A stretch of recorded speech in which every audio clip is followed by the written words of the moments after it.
Hello guys, Captain JC here and welcome back to our channel. Today is going to be a bit different because we are going to use this. And if you don't know, for the past few weeks or months, I've been using this primarily to do my vlogs.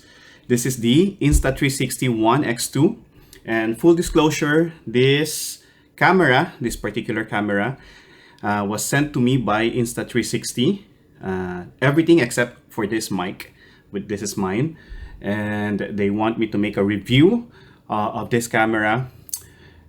They sent me everything from this case to this handle, this tripod thing that is also a very long selfie stick.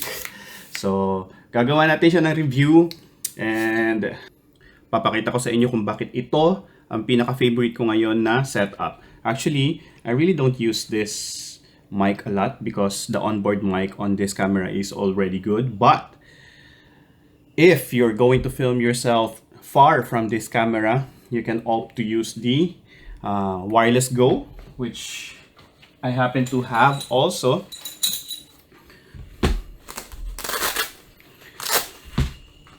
And if you have a wireless mic, yeah, you can put the wireless Go here,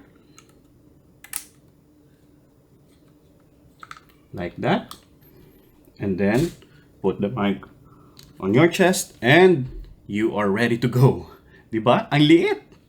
So let's go and watch what this camera can do. So I'd just like you to see how it looks like using this camera for vlogging. Right now I'm using the Insta360 One X2 and I'm using a wireless mic so that you can also hear how it sounds using a wireless mic, kasi it's really nice to use a wireless mic, especially with this one, especially if I have to do this, diba?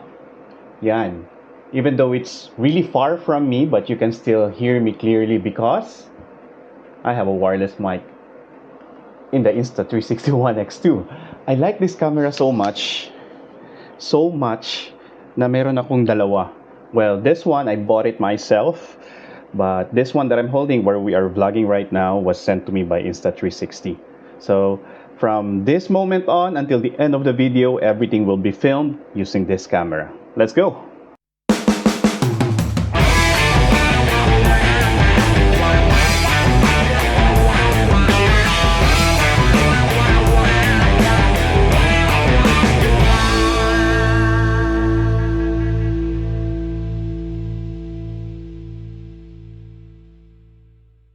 For the past few months, madalas kong gamitin tong Insta360. I always use this Insta360 almost exclusively because what it can do is really suited for my type of vlogging, and I've been able to capture videos because of this camera. Yung mga videos na tingin ko hindi ko kayang i-capture just by using a conventional camera.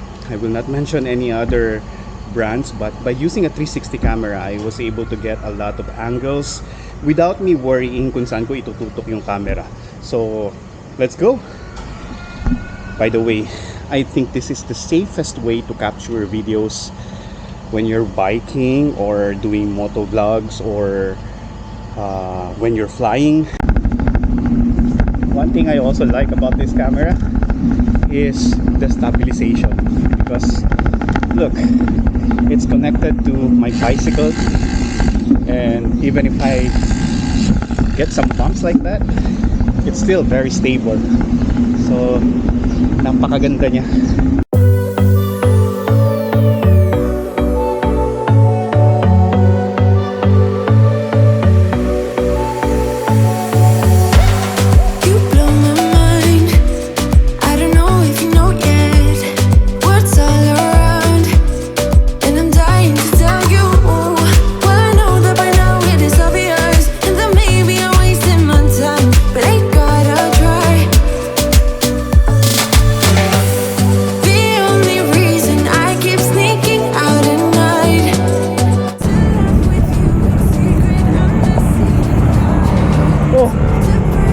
Hello!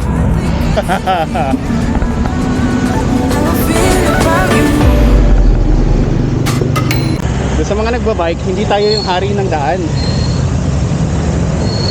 Siyempre, ginawa to talaga, yung daan na to, para sa mga motor vehicles. So hindi naman ibig sabihin na hindi tayo pwedeng dumaan, pero you have to recognize na kapag ka may nagkabanggaan, ikaw lagi yung dehado. Huwag kang mag-i-insist na ikaw lang yung tama, kasi kahit na sabihin mong tama ka, kung baldado ka naman pagkatapos, edi useless din. Dapat doon ka palagi sa safety, sa safe side. Di ka pa walang gustong gusto ko dito sa ano na to, sa camera na to. Tulad nito, maingay yung paligid pero naririnig niyo pa rin. Wala akong kinabit na ano na mic dito, talagang yung onboard microphone niya lang. Naririnig niyo pa rin ako. May takip pa nga yung bunganga ko, yan, di ba? Naririnig niyo pa din ako. Kahit na puro sasakyan yung paligid ko at maingay.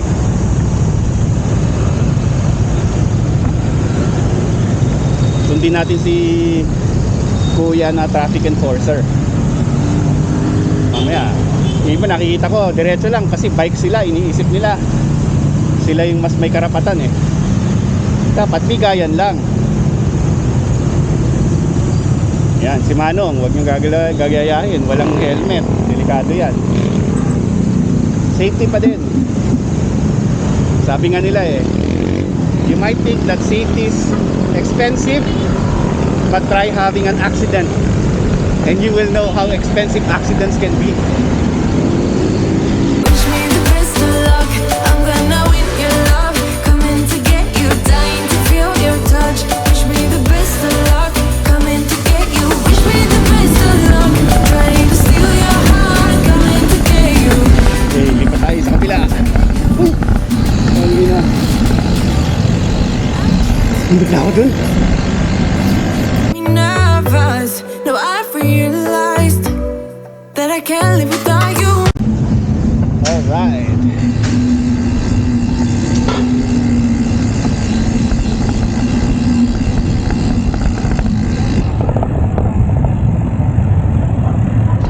Dito tayo sa favorite place ko.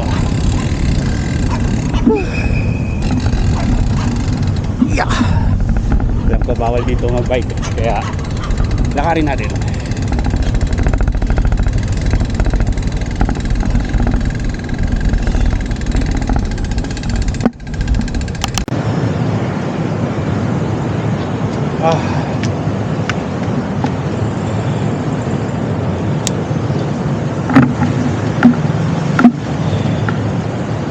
Tingnan muna tayong tubig.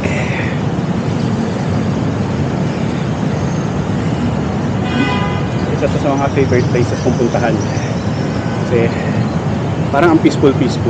Tapos nasa gitna siya ng ano, ng city. Mali.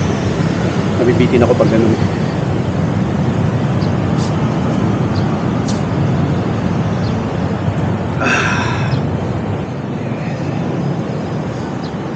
Nabanggit ko kanina, the reason why I like this camera, it's because it's like a fire and forget thing. You place it somewhere out of your peripheral vision actually. In my case, sa bike ko, I place it on the handlebar. Hindi naman ako nakababa ng ganyan sa handlebar. Nasa taas naman ako, so kitang-kita ko pa rin yung view. Tapos kapag sa aeroplano naman, I place it behind me, dito, behind me. So I place it there with a suction cup, then switch it on. By the way, this also has voice commands. So sometimes I just say the voice command, and then it will switch on by itself. But most of the time, before things gets busy, I just push the button, switch it on, and then leave it. And that's it. I don't have to look at it anytime again. I don't have to look at it until the time that I landed. I'm on the bay. So yun lang yung time ulit na i-off ko siya. Kasi ang haba ng ano niya, battery life. And also hindi siya nakakastorbo sa akin. So malayo siya, wala siya sa peripheral vision ko. Nandito siya sa likod, bahala ka dyan. Mag-record ka kung anong gusto mong i-record, since 360 naman yung record mo. Tapos wala, yung front view ko unobstructed by any cameras. I can concentrate on what I do. I can fly the aircraft without any storbo, or without any other things that I should not do. That's it. That's the reason why I like it so much, because it doesn't interfere with my job. It doesn't interfere when I'm biking. It doesn't interfere with me looking at the road or having the right situational awareness every time I go on biking or go on flying. It's really safe. That's the reason why I like this camera compared to other cameras.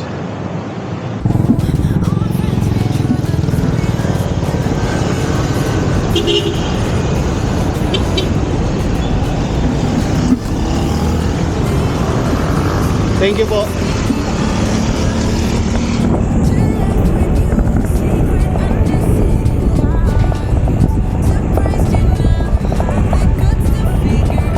Right dito ya, thank you.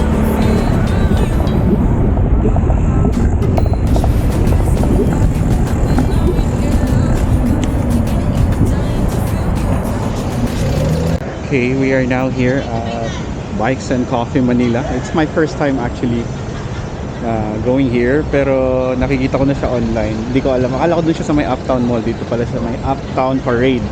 So dito sa may mga parking lot, yung may steel parking. Magpapaalam pa ako, titingnan natin kung kung pwede tayong mag-video sa loob para makita natin yung mga bikes sa loob. By the way, you can also use this camera vlogging like this, like me right now. I'm holding the camera. It's really easy and it's really not nakakailang. Dumudugo na yung ilong ko sa kaka-English Hindi na siya nakakailang kasi parang humahawak lang ako ng maliit na cellphone tapos nagba-vlog na pala ako. Yun, hindi siya katulad ng kapag hawak-hawak ko yung Sony A7S III, although yung video quality nun is talagang maganda, but napakalaki, napakabigat. And sometimes, lalo na kapag nagbabike, ayoko naman magdala ng mabigat na camera pa. Ito, napaka-convenient.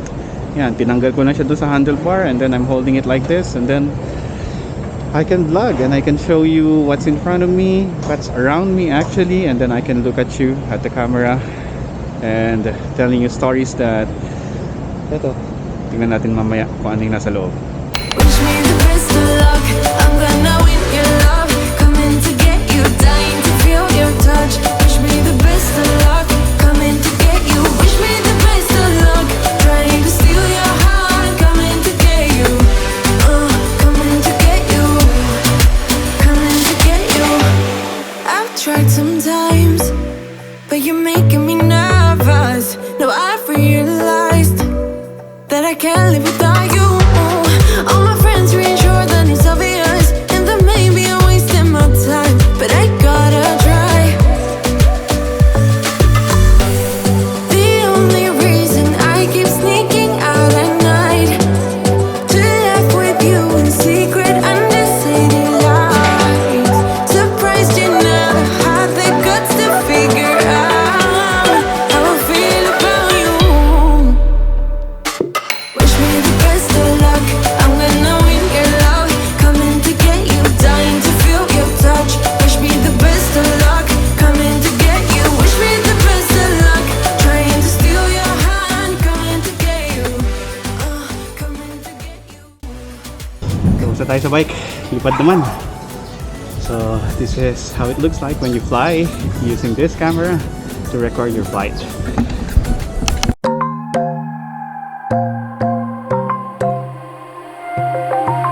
Wide awake is the way that you left me, side by side in your car in the backseat. Wide awake is the way that you left me. Oh, now it's clear we are here back at your house, and I keep fading into the background. I'm wide awake now, you keep missing out for sure. Take down your walls and let me ooh, ooh, ooh. Yeah, brick by brick, now let me ooh, ooh, ooh. I wanna be right there by your side. I wanna be there, won't you be mine? Take down your walls and let me. Yeah, brick by brick, now let me ooh, ooh.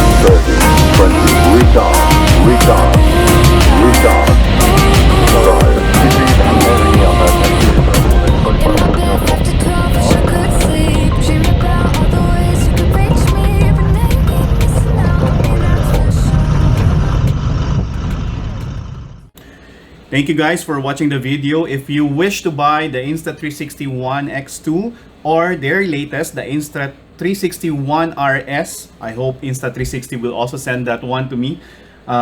You can click on the link below. I will provide all the links, my affiliate links, down below on the description so that you can go straight to the store and buy everything that you see here, everything, the accessories that you see here. Yan, available yan lahat doon sa Insta360 One X2. So don't forget to comment, like, and subscribe, and please share this video so that everybody can be informed. And konting-konti na lang, 100,000 na tayo. Thank you very much guys, and see you again.